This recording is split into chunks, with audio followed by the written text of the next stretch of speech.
ஓம் ஸ்ரீ குருப்யோ நமः. ஹரிः ஓம். शुक्लाम्बरधरौ विष्णु शशिवर्णं चतुर्भुजं प्रसन्नवदनं ध्यायेत् सर्वविघ्नोपशान्तये. गुरुर्ब्रह्मा गुरुर्विष्णुः गुरुर्देवो महेश्वरः गुरुः साक्षात् परब्रह्म तस्मै श्री गुरवे नमः. सरस्वती नमस्तुभ्यं वरदे कामरूपिणी विद्यारम्भं करिष्यामि सिद्धिर्भवतु मे सदा. पीताम्बरं करविराजित शङ्खचक्र कौमोदकी सरसिजं करुणासमुद्रं राधासहायम् अतिसुन्दरमन्दहासं वातालयेशमनिशं हृदि भावयामि. ॐ नमो भगवते वासुदेवाय. ॐ श्रीकृष्णाय परब्रह्मणे नमः. अथ श्रीमन्नारायणीयं चतुर्थं दशकम्. अष्टाङ्गयोगवर्णनं योगसिद्धिवर्णनं च. कल्यतां मम कुरुष्व तावतीं कल्यते भवतुपासनय्यया. स्पष्टमष्टविधयोगचर्यया पुष्टया श्रुतव तुष्टिमाप्नुयाम्. ब्रह्मचर्यदृढतादिभिर्यमैः आप्लवादिनियमैश्च पाविताः. कुर्महे दृढममी सुखासनम् पङ्कजाद्यमपि वा भवत्पराः. तारमन्तरनुचिन्त्य सन्ततम् प्राणवायुमभियम्य निर्मलाः. इन्द्रियाणि विषयादतापहृत् यास्महे भवतुपासनोन्मुखाः. अस्फुटेव पुषिते प्रयत्नतः धारयेम धिषणा मुहुर्मुहुः. तेन भक्तिरसमन्तरार्द्रताम् उद्वहेम भवदङ्घ्रिचिन्तकाः. विस्फुटावयवभेदसुन्दरं त्वत्वपुः सुचिरशीलनावशात् आश्रमं मनसि चिन्तयामहे ध्यानयोगनिरतास्त्वदाश्रयाः. ध्यायतां सकलमूर्तिमीदृशीम् उन्मिषन्मधुरता हृतात्मनां सान्द्रमोदरसरूपमान्तरम् ब्रह्मरूपमयितेव भासते. तत्समास्वदनरूपिणीं स्थितिं त्वत्समाधिमयि विश्वनायक. आश्रितः पुनरतः परिच्युतौ आरभेमहि च धारणादिकम्. इत्थमभ्यसन निर्भरोल्लसत् त्वत्परात्मसुख कल्पितोत्सवाः. मुक्तभक्तकुलमौलिताङ्गताः सञ्चरेम शुकनारदादिवत्. त्वत्समाधिविजये तु यः पुनः मंक्षुमोक्षरसिकः क्रमेण वा योगवश्यमनिलं षडाश्रयैरुन्नयत्यजसुषुम्नया शनैः. लिङ्गदेहमपि सन्त्यजन्नतः लीयते त्वयि परे निराग्रहः. ऊर्ध्वलोककुतुकुतुमूर्धतः सार्धमेव करणै निरीयते. अग्निवासरवलक्षपक्षगैरुत्तरायणजुषा च दैवतैः प्रापितो रविपदौ भवत्परः मोदवान् ध्रुवपदान्तमीयते. आस्तितोत्थमकरालये यदा शेषवक्त्रदहनोष्मणार्ध्यते ईयते भवतु पाश्रयस्तदा वेदसः पदमतः पुरैव वा तत्र वा तव पदेऽथवावसन् प्राकृतप्रलययेति मुक्तताम् स्वेच्छया खलु पुरा विमुच्यते संविभिद्य जगदण्डमोजसा तस्य चक्षिति पयो महो निलत् यो महत् प्रकृति सप्तकावृतीः तत्तदात्मकतया विशन्सुखी यादिते पदमनावृतौ विभो अच्छिरादिगतिमीदृशी व्रजा विच्युतिन्न भजते जगत्पते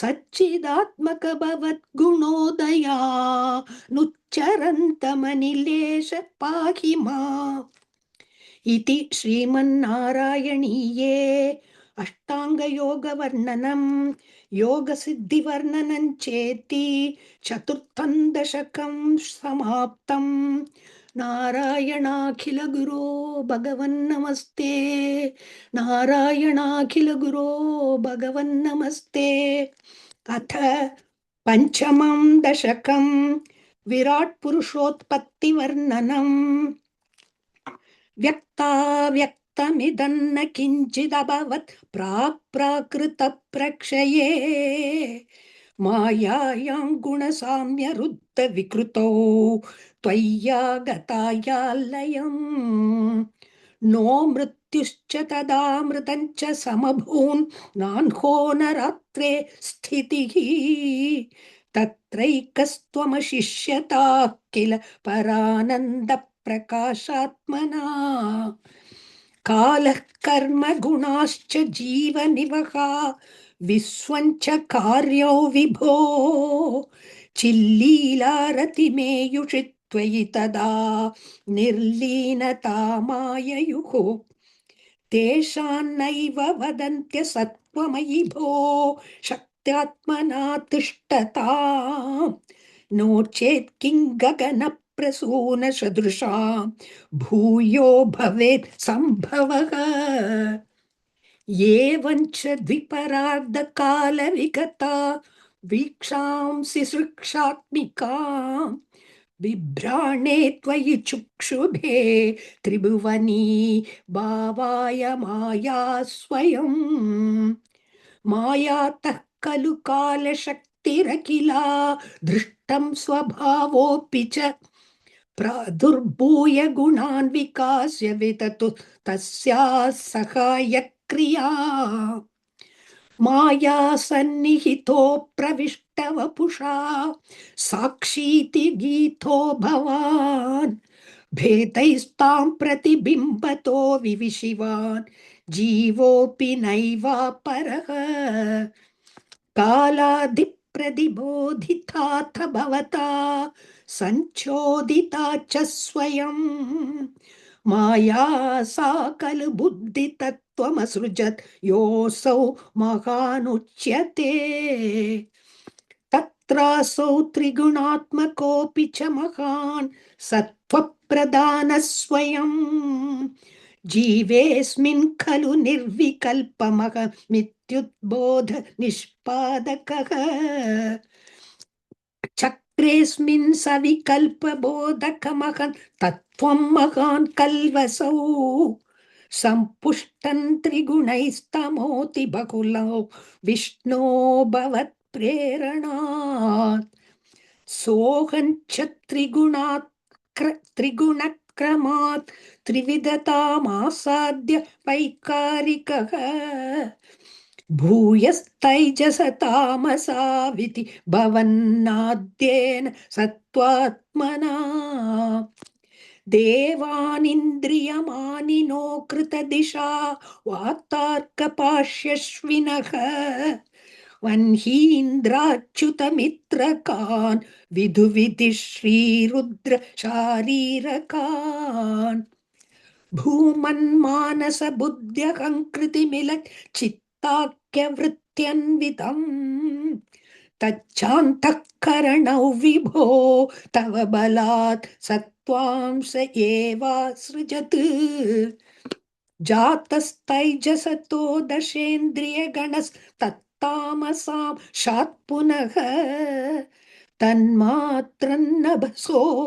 मरुत्पुरपते शब्दो जनित्वद्बलात् शब्दाद्व्योम ततः ससर्जित विपो स्पर्शन्तथो मारुतम् तस्माद्रूपमतो महोत्तचरसं तोयञ्च गन्धं मही एवं माधव पूर्वपूर्वकलना दाद्याद्य धर्मान् वितं भूतग्राममिमं त्वमेव भगवन् प्राकाशयस्तामसात् ये ते भूतगणास्तथेन्द्रियगणा देवाश्च जाताः पृथक् नोषे कुर्भुवनाण्ड निर्मिति विदौ देवैरमीभिस्तदा त्वन्नानाविध सूक्तिभिर्नुत गुण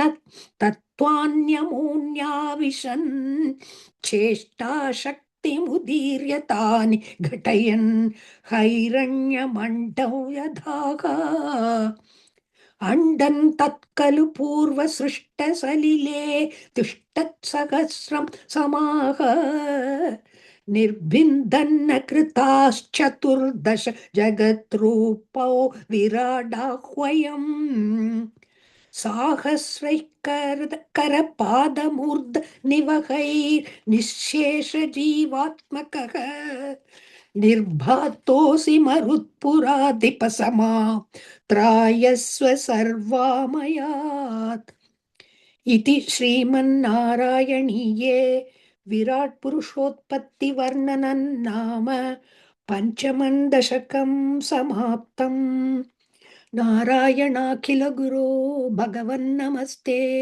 नारायणाखिल गुरो भगवन्नमस्ते अथ षष्ठं दशकं विराट देहस्य जगदात्मत्व वर्णनम् एवं चतुर्दश जगन्मयताङ्गतस्य पातालमीश तव पादतलौ वदन्ति पादोर्ध्वदेशमपि देव रसातलन्ते गुल्फद्वयं खलु महातलमद्भुतात्मन् जङ्गे तलातलमतो सुतलं च जानु किञ्चोरुभागयुगलौ वितलातले द्वे क्षोणीतलं जगनमम्बर मङ्गनाभिः वक्षश्च शक्रनिलयस्तव चक्रपाणे ग्रीवामहस्तव मुखञ्च जनस्तपस्तु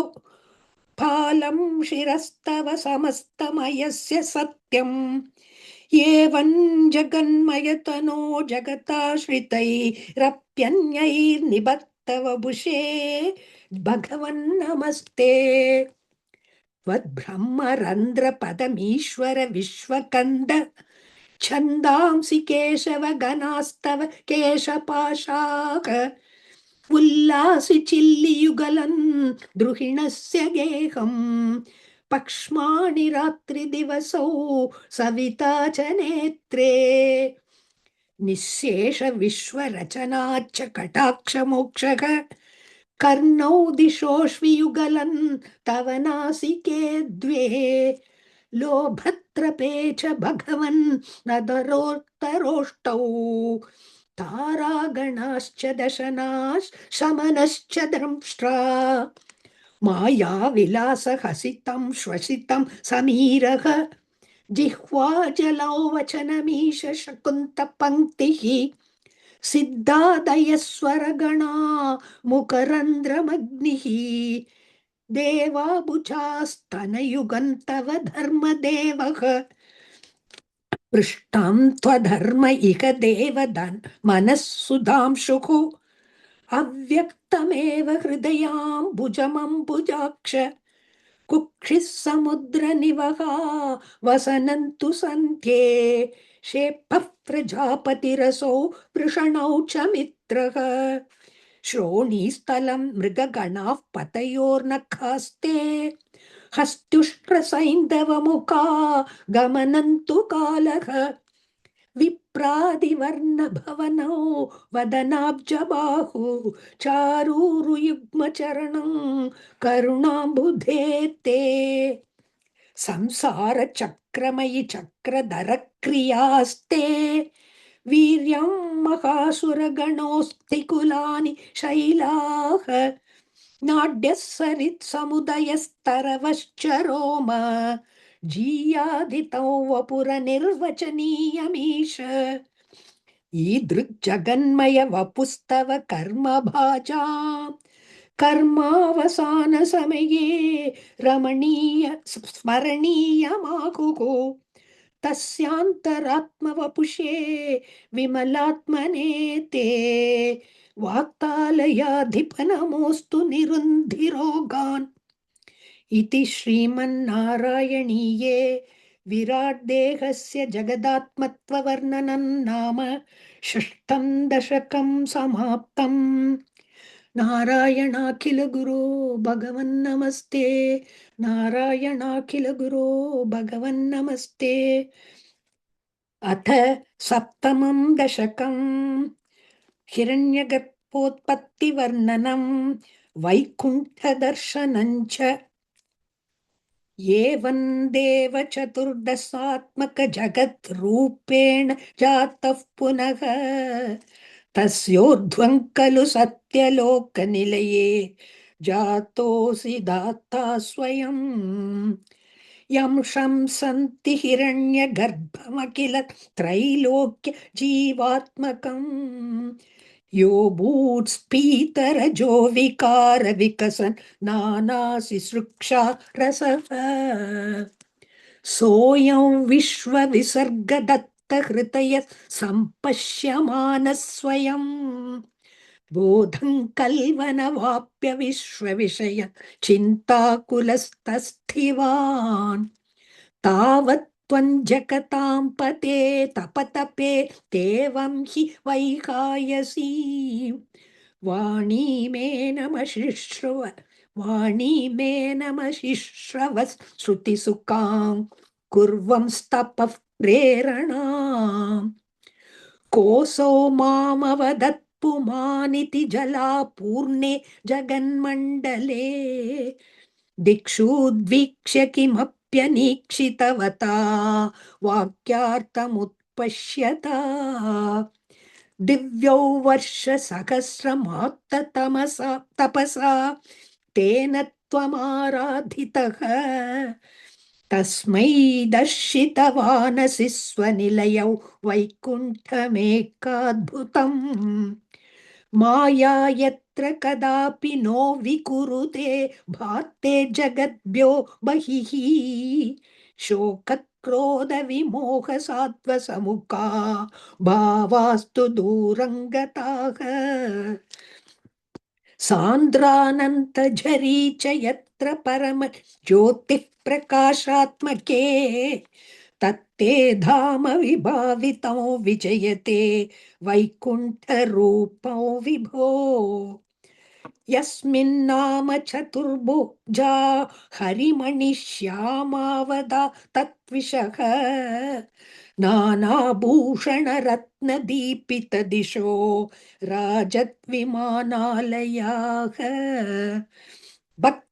भक्तिप्राप्त तदा विधोन्नतपता दिव्यन्ति दिव्या जनाः तत्ते धाम निरस्त सर्वशमलं वैकुण्ठरूपं जयेत् नाना दिव्यवधूजनैरभिवृता विद्युल्लता तुल्यया विश्वोन्मादन हृद्यगात्रलतया विद्योतिता शान्तरा त्वत्पादाम्बुज सौरभैककुतुका लक्ष्मी स्वयल्लक्ष्यते यस्मिन् विस्मयनीय दिव्य विभवं तत्थे पदं देहि मे त्रैवं प्रतिदर्शिते निजपते रत्नासनाध्यासितम्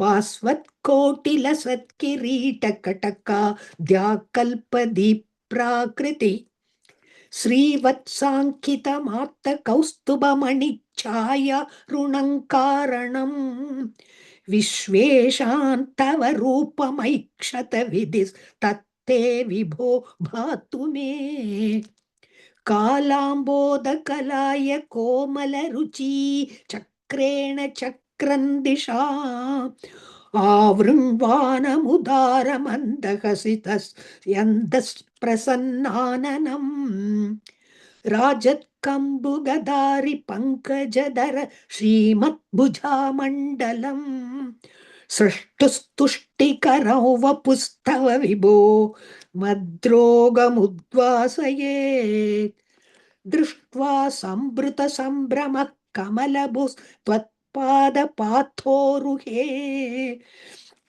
हर्षावेशवशौवतो निपतितः प्रीत्या कृतार्थी भवन् जानास्येव मनीषितं मम विभो ज्ञानं तदा पादय द्वैताद्वैतभवत्स्वरूपपरमित्याचष्टतन्त्वां भजे आत्ताम्रे चरणे विनम्रमततं हस्तेन हस्ते स्पृशन् बोधस्ते भविता न सर्गविधिभिर्बन्धोऽपि सञ्जायते इत्याभाष्यगिरं प्रतोष्य नितरा तच्चित्तगूढस्वयं सृष्टौ तं समुदैरयः स भगवन्नुल्लासयोल्लागथा इति श्रीमन्नारायणीये हिरण्यगर्भोत्तिवर्णनं वैकुण्ठदर्शनं चेति सप्तमं दशकं समाप्तं नारायणाखिल गुरो भगवन्नमस्ते नारायणाखिल गुरो भगवन्नमस्ते